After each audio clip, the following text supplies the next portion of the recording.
Sofi, para que presentes directamente a nuestra invitada, por favor. Muchas Gracias. gracias. Gracias, doctor. Pues ahora sí, les presento a la doctora Frida Lara Lizardi. Les cuento que Frida es originaria de Jalapa, Veracruz, y desde muy pequeña ha mostrado un especial interés en el buceo, en los viajes y en las culturas de distintos países, por lo que la biología marina le ha permitido lograr muchos de sus objetivos. Frida realizó la licenciatura en Biología Marina en la Universidad Autónoma de Yucatán y la maestría en Ecología Marina en la Universidad de Londres, Queen Mary Institute. Durante su formación ha trabajado en distintos proyectos enfocados en la biodiversidad e interacción trófica en ecosistemas marinos en el Golfo de México, Mar Caribe, Mar Rojo y Mar Índico. Y a través de estas expediciones ha estudiado la gran importancia de la conservación y el manejo de grandes depredadores como tiburones y peces carnívoros. Especialmente está interesada en el estudio del comportamiento y la biodiversidad a través de técnicas no invasivas basadas en la fotoidentificación y el muestreo a distancia. Para obtener su grado de doctorado en CICIMAR en La Paz, en Baja California Sur, realizó un proyecto de investigación sobre el estudio de la abundancia, la diversidad y la biomasa de los tiburones en el archipiélago de Revillagigedo. Frida, bienvenida. Pues ahorita ya les leí un poquito de ti. La verdad es que yo creo que se queda corto este resumen que nos mandaste de tu currículum. Les cuento que Frida es bucea y toma fotografía submarina. Entonces, Frida, espero que podamos ver muchas de tus fotos en tu presentación. Muchas gracias por la invitación. Sí, pues nos conocimos hace ya un año, creo, en un viaje de buceo. Exacto. Y a partir de ahí hemos estado siguiendo nuestro trabajo, pues, remotamente. Gracias por la invitación, Sofi, para poder exponerles un poquito del trabajo que estoy realizando, un poco de las experiencias y darles un panorama de cómo está la situación de la conservación de tiburones en México. Perfecto, Frida. Pues, ¿cómo ves? ¿Te pongo tu presentación? Ok. Ok, vamos a ver.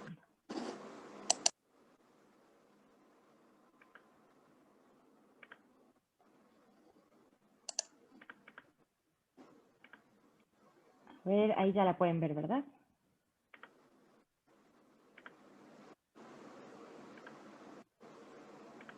Perfecto.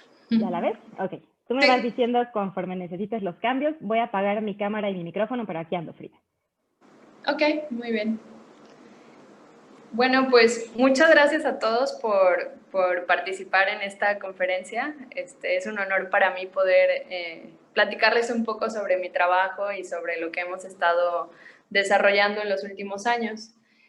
Mi nombre es Frida Lara, soy bióloga marina y realicé la maestría en manejo ambiental, como ya les comentaron. Y hoy, pues, quiero platicarles un poco las generalidades de los tiburones, su importancia en el ecosistema, y después irnos un poco hacia la parte más social. Entonces, por eso titulé esta presentación como Los tiburones desde lo alto en la cadena trófica hasta la base, reconectando nuestro mundo. Siguiente. Bueno, primero que nada, ¿quién soy yo? Pues soy Frida Lara. Desde pequeñita siempre fui una apasionada por el mar. Mi papá siempre pues me enseñó a bucear y siempre me llevó a conocer la naturaleza y admirar la belleza pues del mar, ¿no? Entonces, cuando tuve la oportunidad hice mi curso de buceo y posteriormente estudié biología marina en Yucatán. Y ya después de ahí tuve la oportunidad de empezar a trabajar con tiburones en la maestría. Estuve en Seychelles haciendo una investigación de tiburones y posteriormente ya aquí en La Paz fue cuando culminé mi trabajo en esta rama de la investigación. Siguiente. Un poquito como para darles una introducción sobre los tiburones. Quisiera como mencionarles cuáles son las características principales. A diferencia, por ejemplo, de los mamíferos marinos, los tiburones tienen una distribución de sus aletas de manera vertical, lo cual le permite moverse ondulatoriamente y desplazarse moviendo las aletas de lado a lado. Los tiburones, a diferencia de los delfines y de otros peces, tienen un tipo de esqueleto que se llama cartilaginoso. Eso los hace, pues, tener una flotabilidad diferente y, pues, una composición de su cuerpo completamente diferente al de los delfines u otros peces. Siguiente. Los tiburones son uno de los organismos más antiguos en la historia de la Tierra. Están presentes en nuestro planeta, se calcula desde hace 450 millones de años, y se han diversificado teniendo registro de al menos en toda la historia de su evolución, unas 3.000 especies. Obviamente, pues no todas esas especies llegaron a coexistir. Algunas de ellas se extinguieron en las épocas de las glaciaciones o pues fueron siendo desplazadas por otros depredadores. Sin embargo, pues algunos de los tiburones de la actualidad provienen de estas especies. Siguiente. ¿Por qué son tan diversos? Les comentaba que en algún momento se ha calculado que han llegado a existir más de 3.000 especies y en la actualidad se conocen 600 que están actualmente vivas y que están distribuidas en diferentes mares en todo el mundo. ¿Por qué son tan diversos? Pues porque la mayoría son depredadores tope, son especies que están adaptadas a su sistema y eso les permite pues tener modificaciones en su anatomía, en su reproducción, en su alimentación. Entonces, sabemos que existe una gran diversidad de formas, tamaños, colores, y pues eso los hace bastante interesantes de estudiar. Siguiente.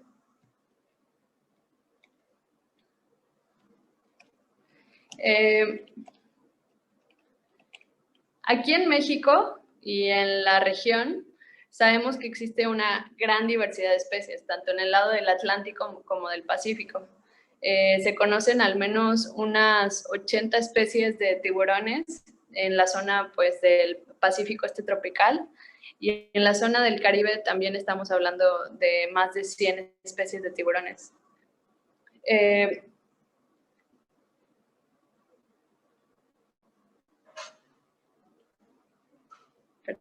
La siguiente. Como les comentaba, una de sus características más importantes es la presencia de un esqueleto cartilaginoso. Es decir, que en vez de tener los huesos como los tienen los peces óseos o los mamíferos marinos, los tiburones están formados de fibras de cartílago. Y estas fibras lo que hace es que no presenten un fósil como se presenta en otras especies. Y únicamente cuando ellos mueren, lo único que se puede encontrar son restos de sus mandíbulas o de su columna vertebral. La piel también tiene una adaptación muy interesante, que son estos dentículos dérmicos, que son pequeñas escamas, de forma que les permiten ser bastante hidrodinámicos y poder nadar de forma más eficiente. Siguiente. Pues la anatomía general de los tiburones es bastante interesante. Por ejemplo, tenemos una de las características que a mí me gusta mucho es, por ejemplo, su intestino, a diferencia del de nosotros, que es largo y ocupa bastante espacio.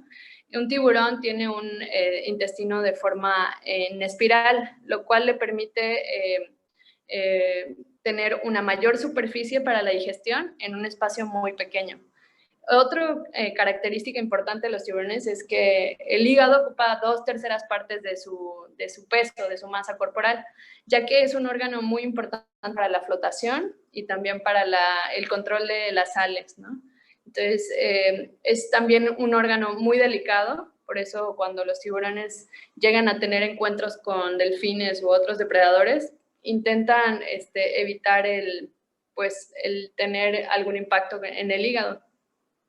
Siguiente. Otra característica pues es la vista.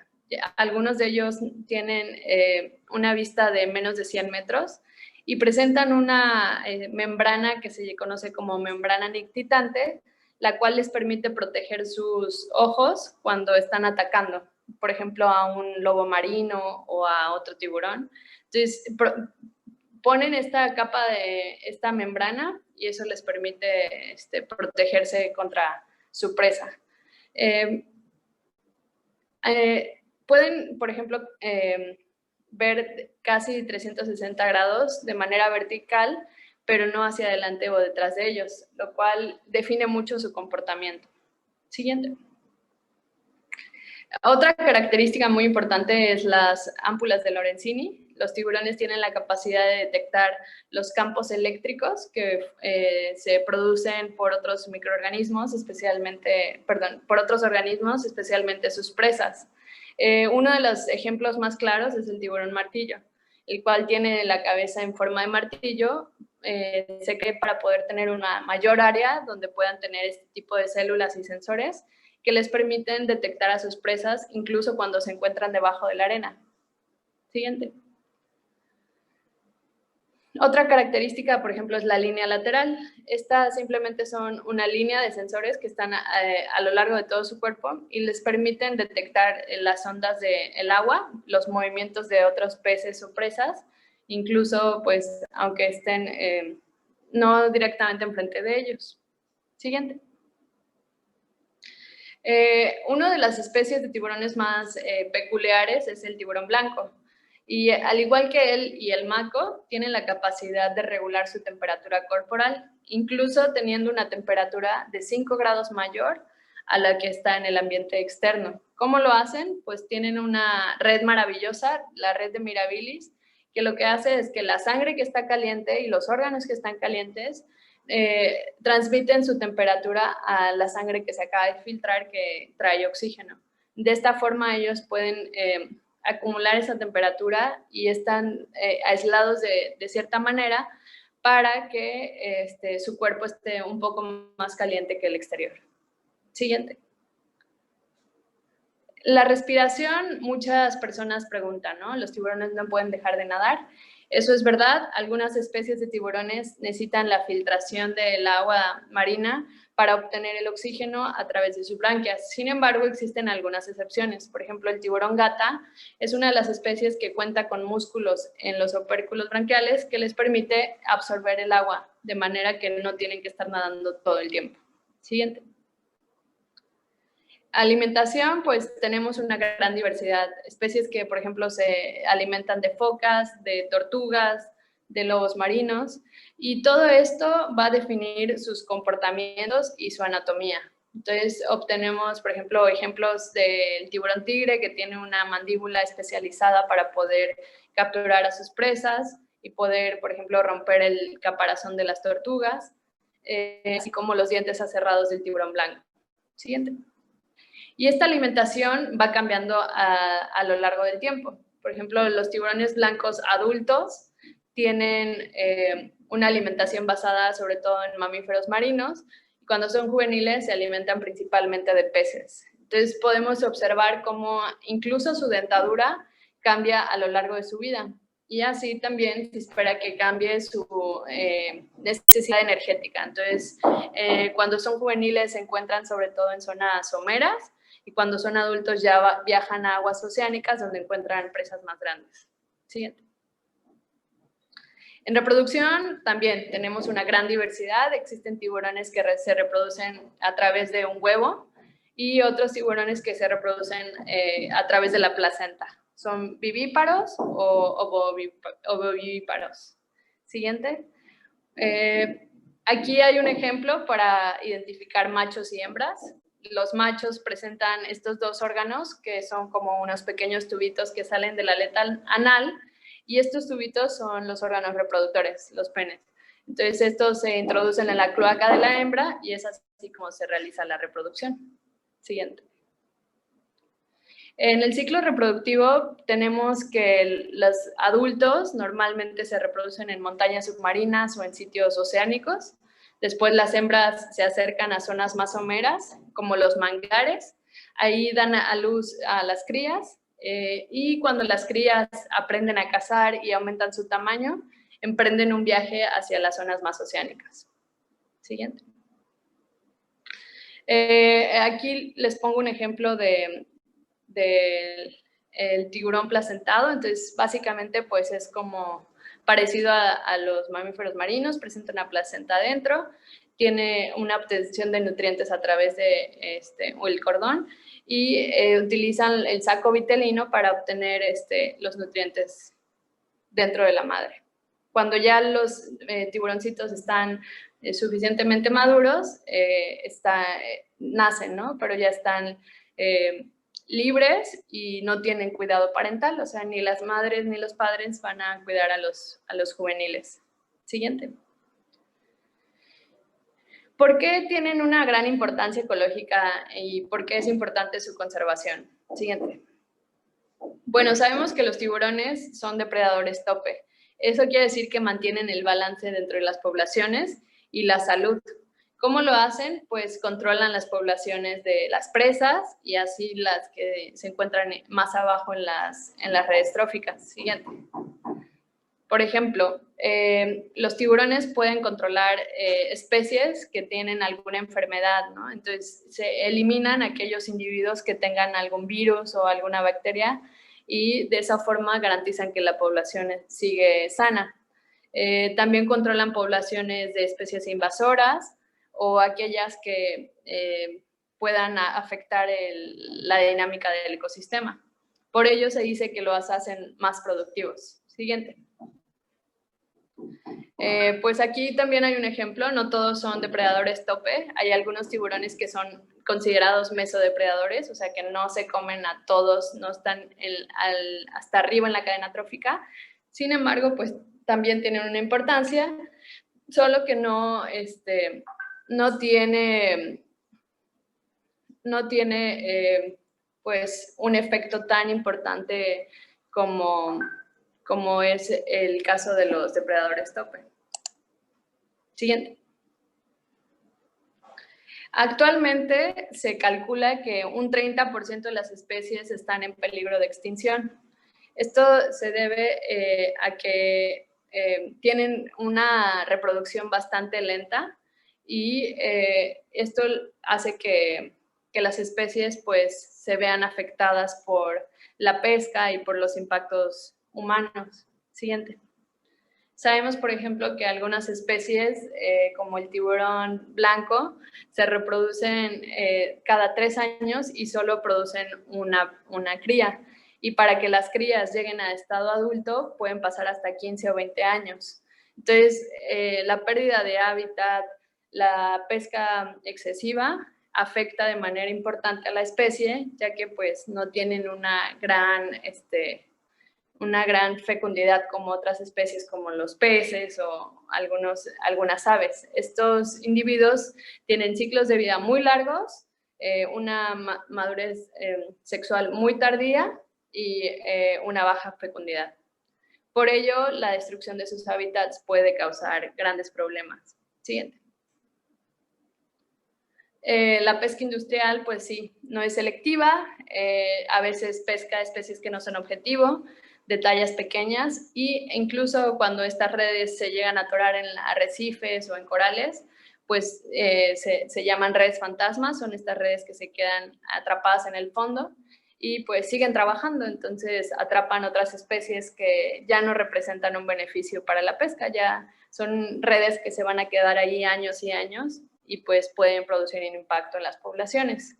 Según la Comisión Internacional del Atún, por cada tonelada de atún que se pesca en el Pacífico tropical, pueden llegar a ser capturados 100 tiburones piloto, lo cual pues sí representa una importancia para su población. Por ello, una de las alternativas que se ha manejado actualmente es el ecoturismo con tiburones. México es un ejemplo claro de cómo el ecoturismo con tiburones puede tener un gran beneficio para la comunidad. En México hay grandes agregaciones de tiburones, por ejemplo, tenemos el tiburón en el Caribe y en La Paz, así como otras especies como el tiburón toro, también en el Caribe y en Cabo Pulmo, el tiburón blanco en Isla Guadalupe y varias especies de tiburones en Revillagigedo. Siguiente. Por ejemplo, en Cabo Pulmo, en los últimos 20 años, se ha observado la recuperación de las especies. En 1995 se designó como Parque Nacional, como Reserva de la Biosfera, y se prohibió la pesca, gracias a que la comunidad apoyó esta idea. 10 años después se logró recuperar 4 veces la biomasa, o sea, el peso de peces que se tenía 10 años antes. Y 10 años después, o sea, 20 años desde la designación, se recuperaron varias poblaciones de tiburones. Y hoy en día es uno de los sitios más importantes para el turismo con tiburones a nivel mundial. Siguiente. Otro ejemplo es Revillagigedo, el cual se estima hace un par de años que las mantas gigantes tienen un valor de 14 millones de dólares al año, ya que es un sitio único en el mundo donde se pueden interactuar con estas especies y vienen personas de todas partes para poder observar estos animales. Siguiente. Además, en Revillagigedo tenemos una gran diversidad de tiburones, como son los punta plateada, las puntas blancas, galápagos, silquis, martillos, tigres. Y esto pues representa un gran valor para México, ya que se estima que cada año hay visitantes de todas partes del mundo que vienen a Revillagigedo, y por ello, haciendo una comparación con lo que se obtenía con la pesca, se pudo determinar que el ecoturismo tenía incluso un valor más alto. Siguiente. Por ello, en el 2017 se hizo la expansión y el cambio de designación, y ahora el Parque Nacional. Antes hice los amarillos, que tenían una longitud de 12 millas náuticas alrededor de cada isla, y con la información que se ha obtenido de los movimientos de los tiburones, se argumentó que era mejor hacer una expansión. La siguiente. Ahora el parque es así, es un polígono de 14 millones de hectáreas, lo cual en estos mapas ustedes lo que están viendo son los movimientos de los barcos industriales, gracias a la página de Global Fishing Watch, y lo que podemos ver es que en su mayoría sí se están respetando los límites del parque, lo cual es un gran ejemplo de cómo esta expansión y cómo el cambio de designación puede llegar a tener un efecto positivo en una reserva mexicana. Siguiente. Bueno, ahora nos vamos al Caribe mexicano, y lo último que he estado trabajando, a partir del año pasado empecé a trabajar con un grupo que se llama Coral Hero, que son un grupo de personas que se dedican a la restauración coralina, pero también están haciendo mucho trabajo con la comunidad. Siguiente. Entonces, básicamente lo que hemos hecho es crear materiales visuales, como es estas tarjetitas de información sobre especies vulnerables en México, como es el coral cuerno de alce, el tiburón martillo, la ballena jorobada, y ponemos algunos tips de cómo podemos cuidar y ayudar a la conservación. También hicimos este infográfico de las vedas del Caribe mexicano, leímos la Carta Nacional Pesquera y nos pusimos a investigar cuáles eran los meses en que las especies estaban protegidas, y creamos esta información como un recurso para las personas que quieran poder compartir este conocimiento, y también pues para los que deben de respetar las vedas, poderlo tener, por ejemplo, en la pescadería o en un restaurante, y así saber cuándo una especie no debe de ser consumida en México. También hemos trabajado con la comunidad. Este es un esfuerzo enorme de las dos fundadoras, Cristina y Isa, y lo que hicimos fue trabajar con la comunidad del Mar de las Antillas. Son unos pescadores que vienen de la zona de la laguna de Chacmuchuc, y ellos nos solicitaron que diéramos un curso sobre tiburones, y en los últimos meses ellos siguen trabajando para la conservación de su área, y actualmente se está trabajando con una organización. Siguiente. Ellos lo que quieren pues es crear nuevas actividades que no sean extractivas, que se puedan basar en el ecoturismo y darle el potencial que ellos consideran que existe en la zona donde ellos trabajan, porque pues los grandes hoteleros y las grandes empresas se han comido todos sus recursos, y ellos dentro de este gran movimiento de gente y de construcciones y todo, no quieren quedarse atrás, y le están apostando más bien a la conservación y al ecoturismo. Entonces, estamos trabajando con ellos para darles las herramientas para poder realizar un tipo de manejo mucho más sustentable. Siguiente. Entonces, el mensaje que yo quisiera dejarles en esta plática es que todos estamos conectados, ya sea a través de la parte extractiva, como es la pesca, o nosotros, pues, alimentándonos de productos marinos, o ya sea a través del ecoturismo, realizando actividades como buceo o snorkel con estas especies. Y depende de nosotros también que estas especies continúen en México. Por ello, pues somos responsables de cuidar tanto el ambiente, los hábitats críticos donde estas especies se desarrollan, como los lugares donde nosotros estamos realizando las actividades. Es importante, por ejemplo, trabajar en la capacidad de carga, en códigos de conducta que nos permitan interactuar con estas especies de manera responsable y pues no alterar sus comportamientos o sus ciclos de vida. Y pues ya, eso sería todo. Muchas gracias. Siguiente. Y no sé si tienen preguntas o comentarios.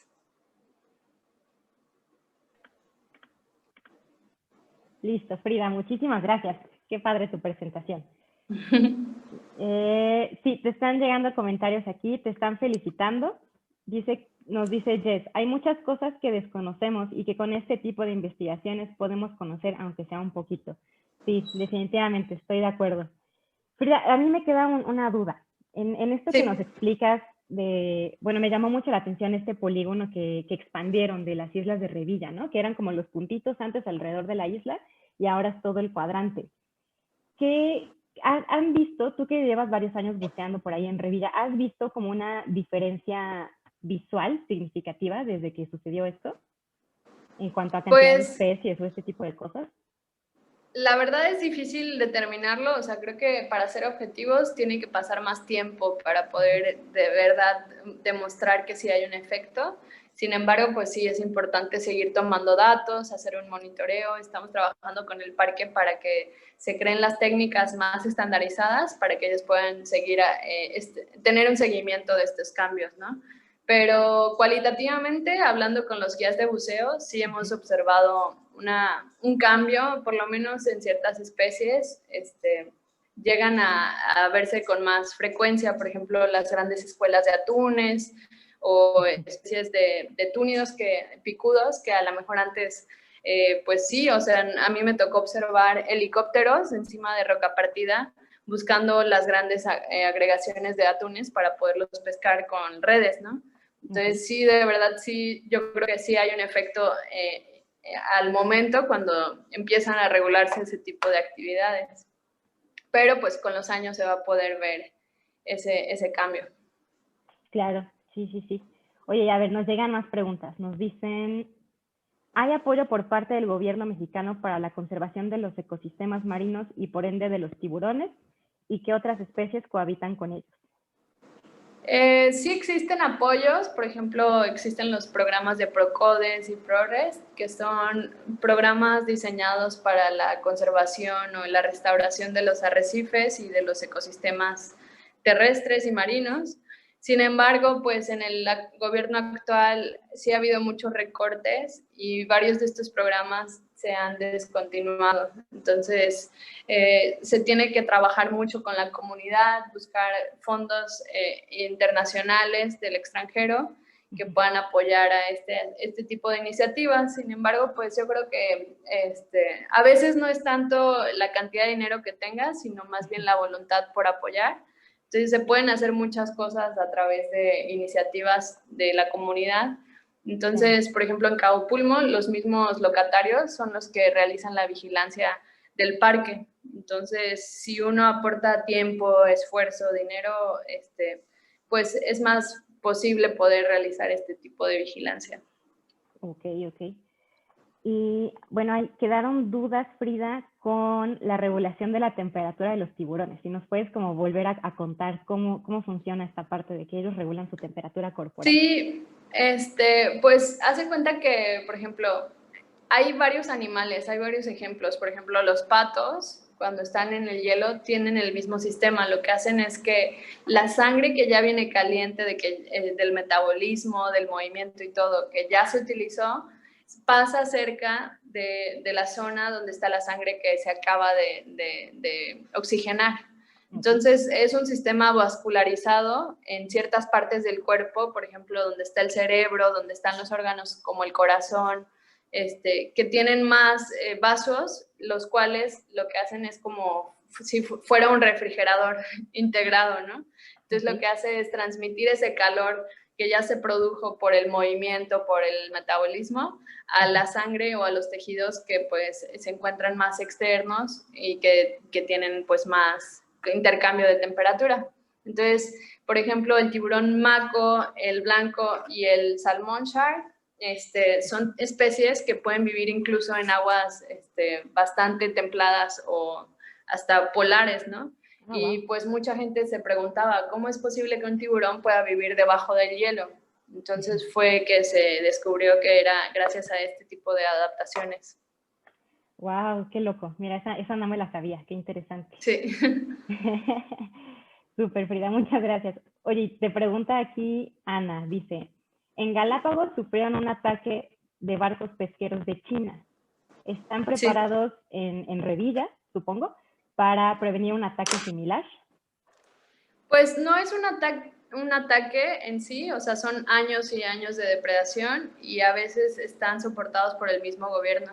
Entonces, cuando existen leyes que no están muy claras, pues llegan barcos tanto chinos como españoles como de otros países y entran y se llevan nuestros recursos. Entonces, estamos hablando de zonas que están a millas y millas lejos de la costa y para cualquier gobierno es un reto poder hacer algo. Entonces, en Galápagos eso no es nuevo, llevan más de 10 años haciéndolo. Sin embargo, ahorita pues hubo más atención, no sé si por la pandemia, que todos estamos más en casa, entonces como que todos volteamos a ver la problemática. En México también existe pesca ilegal, furtiva. Lamentablemente muchos de esos son mexicanos, son barcos que vienen de Ensenada o de Mazatlán, y también tenemos pesca furtiva que viene desde San Diego. Son personas que contratan barcos para hacer pesca deportiva y según ellos traen su permiso que fue emitido en otro país y se vienen a pescar atunes y sacan 200 atunes en Revillagigedo o cosas así. Wow. Entonces, pues sí, o sea, hay mucho por hacer todavía, hay que crear mucho más conciencia y también pues traer estos temas a la mesa con gente que a lo mejor no vive en la costa, pero que le interesa y valora mucho los recursos mexicanos, ¿no? Porque al final, si no los protegemos o si no hacemos algo, pues va a llegar un punto en el que se van a acabar, como les mencionaba, ¿no? Ya hay 30% de las especies de tiburones ya están en peligro de extinción. Entonces, estamos en ese punto donde todavía podemos hacer algo para recuperarlos. Claro. Y bueno, aunado a esto que nos dices, Frida, hay preguntas en cuanto a los saqueos, precisamente, que se hacen en estos ecosistemas. Nos preguntan si han aumentado los saqueos desde el año 2000 o desde alguna referencia que tú tengas, ¿han aumentado o han disminuido? Pues sí, o sea, no es fácil saberlo porque pues tienes que estar ahí, ¿no? Incluso en Galápagos ahorita con toda esta flota china, es muy difícil poder grabarlo porque está en el mar abierto y cuando llegas ellos se van, o sea, tienen embarcaciones muy rápidas, entonces es como algo intangible. Pero pues a través de, ellos tienen un sistema de GPS que se puede monitorear remotamente. Entonces puedes observar cuáles son sus actividades en el mar abierto y sí se ha visto que con la cuarentena y eso, como que ha habido mucho más actividad porque saben que no hay tanta vigilancia y que pues todo el mundo está usando más sus recursos en la salud y en la comunidad que en estar vigilando, ¿no? Entonces sí toman provecho de eso. Sin embargo, pues también no hay tanta demanda porque pues todo el mercado internacional está también un poco parado. Entonces son buenas y malas noticias. Claro, sí. Wow, qué interesante. Uno pensaría que ahorita con la pandemia está como más resguardado, ¿no? Pero fíjate, nos cuentas que hay pues más pesca furtiva. Interesante cómo reacciona la gente de diferentes formas, ¿no? A esta situación. Frida, y nos preguntan ahora sobre el ecoturismo. Hay como esta inquietud, que seguro escuchas esta pregunta a cada rato. si es seguro nadar con tiburones, si es peligroso, si atacan a las personas. ¿Qué nos puedes decir de esto? Pues mira, espérame un tantito. Oigan, en lo que regresa Frida, les cuento que aquí les estoy dejando en el chat el link para la solicitud de constancia de asistencia. Listo, Frida. Sí, la verdad es que yo siempre recomiendo que tengan mucho respeto. Los tiburones no son mascotas, son especies salvajes y que tienen instintos como un perro o como un oso, ¿no? Entonces, sí es importante que cuando vayamos a lugares donde sabemos que existen tiburones, por ejemplo, Cabo Pulmo, seamos respetuosos con su ambiente porque pues es su casa, ¿no? Entonces, es importante no nadar en estas zonas en el atardecer o en horas donde sabemos que se están alimentando y pues de esa forma reducimos la probabilidad de un accidente. Si nosotros seguimos las recomendaciones, la verdad es que el número de ataques en el mundo es muy bajo en comparación de otras cosas como un accidente de coche o cualquier otra cosa, mosquitos, son mucho más peligrosos para el humano que un tiburón. Sin embargo, pues a nivel internacional, los tiburones siempre tienen causan un gran interés en la prensa. Entonces, aunque solo haya pasado un accidente o un intento de ataque, llega a ser viral y por eso muchos periódicos utilizan esa información para tener un beneficio publicitario y eso. Sin embargo, pues si lo comparamos con otras cosas, realmente no es tan común que pase, ¿no? Yo he buceado más o menos unas 300, 400 veces con ellos y nunca he tenido ningún encuentro peligroso. Entonces, si se siguen las recomendaciones y los protocolos de observación, creo que sí es una actividad bastante segura. Ok. Y bueno, una pausa. Me comentan aquí en el chat que el formulario tiene fecha para pagar hasta el 14 de octubre la constancia de asistencia. Sí, tiene un error. Tienen razón, muchas gracias por decirnos. Tienen hasta el 22 de octubre para la constancia. Y ahora sí, Frida. Ok, regresando a lo del ecoturismo, pues sigue habiendo más dudas, Frida. Hay dudas si se puede hacer con toda la familia este tipo de actividades o si se recomienda que sean solo adultos, o sea, como los niños no entrar al mar o qué experiencia tú tienes al respecto. Pues yo lo que diría sería, o sea, normalmente estas especies se encuentran en aguas oceánicas, lo que quiere decir que no es en sí la actividad del tiburón, sino que para llegar ahí tal vez pases horas en una embarcación, que haya corriente, que haya mucho sol. Entonces, a veces no es tanto la cuestión de el niño va a estar interactuando con un tiburón, sino del contexto. Entonces, hay que pensar un poco en si estamos dispuestos a llevar ese contexto y a realizar la actividad. Entonces, en sí con los niños y los tiburones, pues yo diría que no lo recomendaría tanto, sobre todo porque hay ciertas reglas, por ejemplo, siempre tienes que estar volteando al agua, siempre tienes que estar poniendo atención al tiburón, siempre tienes que estar siguiendo ciertas normas y para un niño a lo mejor no tiene la conciencia pues de seguirlas, ¿no? Entonces sí se puede poner en peligro, no porque el tiburón sea agresivo ni nada, sino porque el niño a lo mejor le cuesta más trabajo seguir el protocolo de observación. Claro, sí. Sí tienes razón, son viajes también pues pesados, ¿no? O sea, no es solamente la inmersión para estar con el tiburón, es todo el proceso del viaje hasta llegar para poder interactuar con ellos. Sí, es verdad, es cansado y pues sí, cada quien tendría que valorar si lleva a los niños o no. Sin embargo, por ejemplo, yo he llevado a niñas de 3 años a ver mantas gigantes en La Reina o así, o sea, si se puede, por ejemplo, contratar una embarcación grande, cómoda, que los niños puedan descansar y así, pues realmente la actividad de estar ahí con las mantas y eso, pues es posible, pero sí tienes como que pensar en el contexto, si va a haber mucha corriente, todo, antes de decidir aventarte a hacer algo así. Claro. Oye, Frida, y ahorita que hablas de las mantas, no sé qué te parezca. Tengo aquí tu Instagram con tus fotos. No sé si me des chance de proyectarlo para que vean un poquito de tu trabajo de fotografía submarina. ¿Cómo ves? Sí. Sí, ok. Es que de verdad la fotografía que toma Frida es impresionante. Entonces quiero que vean. A ver, ya lo pueden ver ahí, ¿verdad? Este es el Instagram de Frida. Chequen estas del buceo nocturno que hizo con las móbulas, con las mantas. O sea, todas estas fotos son tomadas por ella. Y la verdad es que, perdón que te haga este comercial, Frida, pero es que yo soy fan de tus fotos submarinas. Y por ejemplo, vean aquí los lobitos marinos. No, hombre, Frida, de verdad.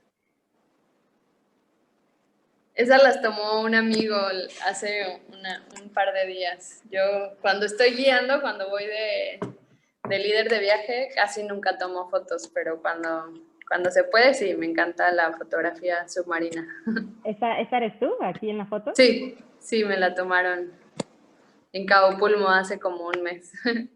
Sí, pues vean, esto es Cabo Pulmo, vean lo cerca que está Frida de los tiburones. Aquí hay uno, aquí atrás hay otro. O sea, de verdad son, pues, cosas bien impresionantes. Ay, las orcas, Frida, cuéntales de las orcas.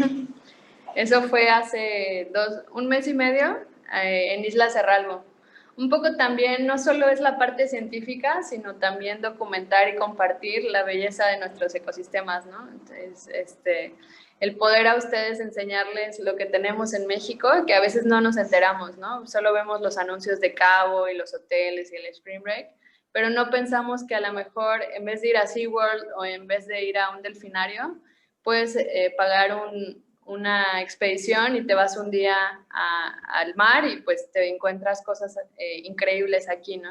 Tenemos la suerte de que aquí en Baja el ecosistema todavía está bastante sano y podemos tener encuentros así cada semana. Sí, es impresionante. Y esta es otra que también es bien impresionante de la Baja Sur, el tiburón ballena. Ese fue justo cuando acabó la cuarentena. Me invitó un amigo en Cabo que hace los safaris pelágicos y me dijo, es que estamos viendo casi diario tiburones ballena adultos de 14 metros, 20. Wow. Y entonces nos fuimos, un amigo y yo, y está increíble. O sea, él en un mes vio 6 tiburones adultos de Wow, qué increíble. 14 metros. Entonces, no sabemos si fue la cuarentena, o sea, la falta de barcos ahí, pero sí estuvo muy, muy padre. Oye, ¿y qué nos dices de las móbulas? Esto también es un espectáculo impresionante que se ve bien seguido en la Baja. Sí, pues la verdad es que la Baja tiene una gran diversidad y una temporalidad muy marcada entre aguas muy frías y luego muy calientes, ¿no? Entonces eso permite que exista pues encuentros bien diferentes, tanto de especies tropicales como de aguas más templadas. Entonces, por ejemplo, esto de las agregaciones de las móbulas se da sobre todo en los meses de marzo, abril, que es cuando las móbulas empiezan a formar estos grupos para la reproducción. Entonces, es muy interesante poder seguir estas temporalidades porque van cambiando de mes a mes. Claro, sí, sí, sí. Bueno, pues esas son las fotos de Frida. Síganla, aquí está su Insta. De verdad, son unas cosas bien, bien interesantes. Y, ok, bueno, ahorita me perdí un poquito del chat. Vamos a ver si hay más preguntas. Dice, en México, ¿cuántos lugares hay donde se puede realizar ecoturismo con tiburones? Pues hay varios, pero los más importantes yo diría que son Isla Guadalupe del tiburón blanco, que es el mejor lugar del mundo para ver tiburón blanco por la visibilidad. Está Cabo Pulmo para ver tiburón toro, que también es uno de los lugares más famosos para hacer el encuentro porque no usan carnada, sino es natural. Está Revillagigedo por la diversidad de tiburones, que puedes llegar a ver 5 especies de tiburones en un solo buceo. Las mantas gigantes también hay en Revillagigedo. En el Caribe, pues el tiburón ballena en Isla Mujeres, el tiburón toro también en Playa del Carmen y esa zona. Y en pues otras especies puedes encontrarlos por ejemplo, en Oaxaca, en toda esa zona hay, pero pues lamentablemente por la pesca ya es bien difícil encontrarlos, ¿no? No es como que se haga una actividad de nado con estas especies, pues porque ya es muy difícil encontrarlas. Ok. Oye, y ahorita que mencionas lo de los tiburones blancos, surgieron preguntas, ¿no? Dicen, ¿crees que estas inmersiones con tiburones blancos en jaula y con carnadas pueden ser peligrosas, tanto para el tiburón como para el humano? ¿Me podrías repetir la pregunta? De las inmersiones que se hacen en jaula con el tiburón blanco y con carnada, ¿crees que es peligroso? Pues, o sea, yo ya lo hice hace un par de años, la verdad, como experiencia, yo recomendaría hacerlo una vez en la vida. Yo prefiero, la verdad, interactuar naturalmente, sin usar carnadas, sin usar una jaula en medio. Y pues es un encuentro bonito, es interesante, pero pues hay bastante discusión sobre el tema, ¿no? Hay gente que no está de acuerdo, hay gente que dice que, pues...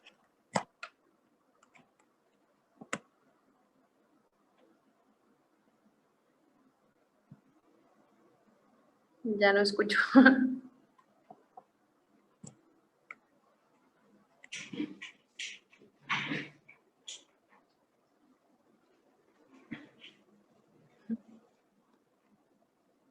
Hola, hola. A ver.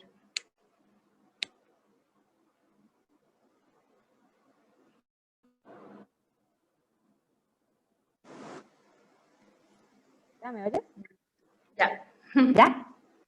Sí. ¿Sí? A ver, ahí ya me oyes, ¿verdad? Sí. ¿Ya? Ay, sorry. Bueno, sí, disculpen, se me trabó un poquito mi micrófono y mi internet, pero ya estamos de regreso. Nos preguntan también, Frida, que ¿dónde se pueden contratar estos tours? Hay como inquietud en cuanto al ecoturismo. A mí me gustaría si nos pudieras un poquito platicar de cómo elegir un tour operador responsable, sustentable, que siga buenas prácticas. Pues yo, a partir de julio estoy empezando a realizar esto como un proyecto. Mi sueño es crear una plataforma que pueda combinar la investigación, la ciencia ciudadana y el trabajo comunitario. Entonces, yo estaba como parte de una organización y decidí como dar el paso de hacer un proyecto propio y mi idea es eso, ¿no? Entonces, pueden contactarme, yo les puedo ayudar a buscar los operadores más responsables que yo considere que están haciendo las cosas bien, que estén apoyando a la conservación. Y pues un poquito, ¿cuál es el criterio que se sigue? Por ejemplo, el no usar plástico en las embarcaciones, no usar botellas de plástico, sino buscar la manera de llevar pues botellas que sean reusables, que lleven, por ejemplo, un iglú o de estos contenedores de agua más grande, entonces de esa manera reduces mucho la cantidad de desechos que produces. Incluso solo los briefings, la información que se provee durante del tour, sí, te da una perspectiva mucho más completa cuando te explican sobre la importancia del sitio, las amenazas, un poco sobre la conservación. Entonces, a mí me gusta mucho poderles dar mucha más información sobre el lugar, sobre la importancia del ecosistema, sobre los retos que están enfrentando, ¿no? Y la otra es trabajar con la comunidad. A veces hay compañías que tienen una gran distribución en todo el país, pero no llevan buenas prácticas y están más enfocadas en el volumen. Entonces, si la compañía tiene 30 personas en una embarcación, ya te indica que algo no está muy bien y que probablemente si vas a ver ballenas o si vas a hacer alguna interacción así, el que tú ya estés en una embarcación de tal tamaño con tanta gente para ir, por ejemplo, a ver lobitos marinos así, ya no es algo que yo recomendaría. Yo prefiero trabajar con 4 o 5 personas a las cuales yo puedo recomendarles cómo interactuar con las especies, yo compartirles lo que sé y todo, a llevar 30, 40 personas y que cada uno esté haciendo ruido en el agua, alterando la interacción de los lobitos y eso, ¿no? Entonces, chequen mucho esos detalles antes de contratar un servicio turístico. ¿Hay alguna certificación, Frida, o algún sello o algo que podamos buscar para reconocer a estas empresas más responsables o no está tan regulado? En México todavía no existe, pero creo que es una gran idea. Sé de que algunas compañías quieren hacer algo así, pero pues pueden checar en las páginas de internet qué está haciendo esa compañía por la conservación, si están involucrados o están colaborando con investigación, si llevan científicos a bordo, si están apoyando a la comunidad de una forma u otra. Incluso pues organizar limpiezas en los arrecifes, o sea, busquen si tienen, por ejemplo, hay muchos centros de buceo que tienen los Project Aware. Entonces, PADI tiene estas iniciativas que son de conservación. Entonces, pueden buscar en las páginas y ver quiénes en México están haciendo Projects Aware y así también involucrarse en esas iniciativas. Súper, súper, Frida, muy interesante. Me gustaría cederle la palabra al doctor José Fernando, que te quería hacer una pregunta. Sí. Frida, una pregunta, dos preguntas te quería hacer. Una primera. En la presentación hay algo que no me quedó muy claro cuando hablas de las mantas en Revillagigedo. Se habla de 14 millones, pero ¿de qué? No me quedó claro. ¿Son ingresos Dólares. de dólares, pero son de explotación de qué? Eso no me quedó muy claro. En Revillagigedo, la actividad que se realiza es a través de barcos de vida a bordo, liveaboards. Entonces, son personas que pagan un monto para poder realizar las actividades, ¿no? Entonces, estas personas pagan alrededor, la verdad es que es bastante caro, cuesta más o menos $2,300 por una semana. Entonces, se hicieron cálculos y estimación del número de mantas que se observaban por viaje y el precio que estaban pagando estas personas por tener ese encuentro. Entonces, a través de eso, este estudiante determinó que tienen un valor de 14 millones de dólares al año y eso fue en el 2017. Actualmente, el número de barcos ha aumentado casi al doble. Entonces, probablemente esos 14 ya sean 20 millones de dólares al año que se producen solo por la interacción con las mantas gigantes. Muchas gracias. Oye, Frida, y también, bueno, felicitarte muchísimo por la exposición, pero fíjate que algo muy, muy bonito, y ojalá, yo sé que lo vas a hacer más adelante, dentro de esto que estamos hablando de los objetivos de desarrollo sostenible, se necesitan gente preparada, muy preparada como tú, para poder llevar a cabo este tipo de trabajos. Entonces, ojalá allá en Bajas ustedes sigan trabajando, apoyándote, probablemente constituyendo empresa o sociedad o alguna otra cuestión, pero se necesita mucha gente como tú, no nada más en México, a lo largo de toda América Latina. El Pacífico y el Atlántico siguen siendo dos mares inmensamente ricos. Se necesita mucha gente preparada como tú. Muchas felicidades, en verdad, por el trabajo que estás haciendo. Te felicito mucho. Gracias, al contrario. Sí, pues la verdad es que he tenido la oportunidad de trabajar con grupos de pescadores tanto aquí en la Baja como en el Caribe y siempre me externaban la preocupación de que llegaban estos investigadores como mi perfil, pero no los involucraban lo suficiente, ¿no? Entonces los llevan, son sus pangueros, los llevan a los sitios increíbles, pero no se queda el conocimiento en casa. Y para mí es una responsabilidad cuando te abren las puertas y te permiten conocer y vivir ese lugar que a lo mejor nadie más ha visitado, para mí también es una responsabilidad de retribuirles a ellos. Entonces, poder capacitarlos, poder enseñarles, poder compartir conocimiento para ambos lados es algo que para mí es muy valioso. Muchas gracias, Frida. Al contrario, muchas gracias. Pues yo creo que podemos cerrar con esta última pregunta, Frida. ¿Qué nos recomiendas o qué consejos nos das para futuros biólogos marinos? Pues que no idealicen la carrera. Es una carrera con muchos sacrificios, no solo es diversión. Hay muchas estadísticas, muchas matemáticas, mucho tronco común, que puede llegar a ser a veces tedioso o aburrido, pero que la recompensa es pues llegar a hacer lo que tu sueño, ¿no? Entonces, creo que se necesita mucha disciplina, mucho esfuerzo para poder llegar a un punto así y mucha constancia, ¿no? Entonces, si están pensando en estudiar biología marina, no es una carrera que te va a retribuir económicamente como otras, pero pues te permite pues lograr tus sueños, ¿no? Entonces, ir a lugares donde pues mucha gente no tiene acceso a poder visitar y conocer y presenciar comportamientos e interacciones que probablemente casi nadie haya visto, ¿no? Entonces, síganle echando ganas y pues México tiene esos ecosistemas, tenemos de los 2 litorales más productivos del mundo, entonces no se desanimen, y pues es constancia y esfuerzo y disciplina para poderlo hacer. Así es, todo tiene sus retos y sus recompensas.